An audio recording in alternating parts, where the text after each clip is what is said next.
আপনি জানতে পারলেন আপনার বউ পরকীয়া করে, আপনার বউ মদ খায়, আপনার বউ আরও 10টা পুরুষের সাথে ঘুরে বেড়ায়, আপনার বউ একজন পুরুষের বাসায় আপনাকে না জানিয়ে থাকে, আপনার বউয়ের শত শত অপকর্ম আপনার ফোনে রয়েছে, আপনি যেগুলো সংগ্রহ করেছেন।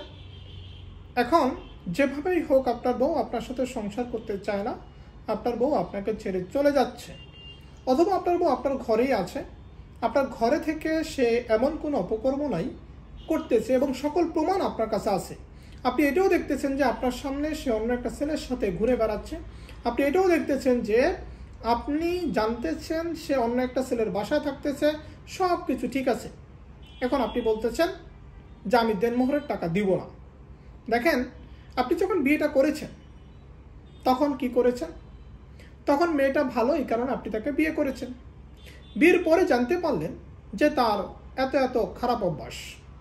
এই যে এত এত খারাপ অভ্যাস কখন আবিষ্কার হলো? বিয়ের পরে। এখন আপনার বউ আপনার কাছ থেকে দেনমোহরের টাকা পাবে কিনা? আমি প্রথমে বলেছিলাম যে দেনমোহরের সাথে এই যে আপনার বউয়ের খারাপ কর্মের কোনো সম্পর্ক নাই। দেনমোহরের সাথে সম্পর্ক হচ্ছে তার স্ত্রী হওয়ার, দেনমোহরের সাথে সম্পর্ক হচ্ছে বিয়ের। যেহেতু আপনি বিয়েটা করেছেন, বিয়ের পরবর্তীতে বা বিয়ের দিন থেকে আপনার বউ যত আকামি করুক না কেন, আপনাকে দেনমোহরের টাকা অবশ্যই পরিশোধ করতে হবে। অনেক প্রবাসী ভাই, অনেক বিজনেসম্যান, অনেক চাকরিজীবী আমার কাছে জানতে চান যে আমার বউ তো এটা করে, সেটা করে, এটা করে, সেটা করে, আমি কাবিনের টাকা দিব না।